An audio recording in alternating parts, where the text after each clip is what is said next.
Voici les 4 points que je retiens du chapitre. Attention spoiler. Numéro 1. Nagi persévère. Nagi ne se fait pas à son nouveau quotidien, on s'en doutait déjà. Mais là où Kaneshiro surprend, c'est par les moyens qu'il va utiliser pour tenter de réintégrer le Blue Lock. On a Yowamushi Nagi, Nagi Ninja Warrior, Nagi Koh-Lanta, Nagi Top Chef et même, et c'est le plus important, Hajime no Nagi.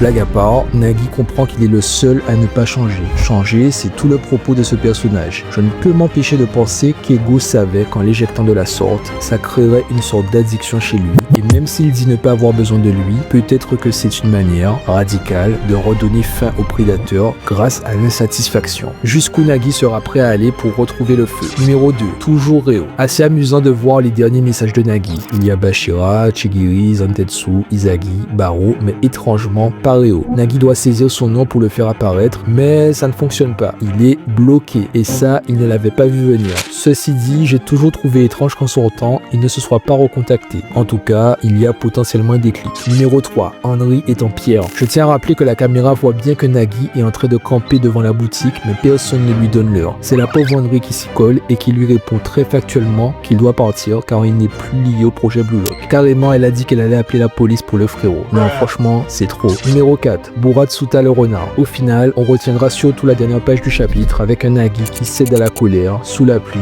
et Buratsuta qui apparaît derrière lui. Du coup, je me demande d'où sort Buratsuta. Comment a-t-il su que Nagi était là? Est-ce qu'on l'a appelé? Est-ce qu'il a suivi Nagi? Je repense encore aux paroles d'Ego qui disait « Je ne choisis pas Nagi Seiichiro ». Il parle de lui, de sa sélection des 23, de son Blue Lock, mais Buratsuta est le président de l'Union japonaise de football. Hiérarchiquement, il est au sommet du football japonais, alors s'il décide d'intégrer Nagi quelque part, il aura le dernier mot. Tu n'as quand même pas oublié qu'il a sorti Shido du Blue Lock pour l'intégrer à l'équipe japonaise. Tout ça pour faire plaisir à Sai. Il lui a même dit qu'il pouvait faire venir n'importe quel attaquant japonais. Bref, Buratsuta a des projets pour que Nagi lui rapporte de l'argent. L'occasion peut-être pour Kaneshiro de montrer enfin une facette plus sombre du personnage. En conclusion, Kaneshiro continue le récit parallèle entre Izagi, le visage du Blue Lock, entouré, admiré et aimé de tous, et Nagi, plus seul que jamais, qui va devoir se frayer un chemin pour retrouver le Nagi enflammé.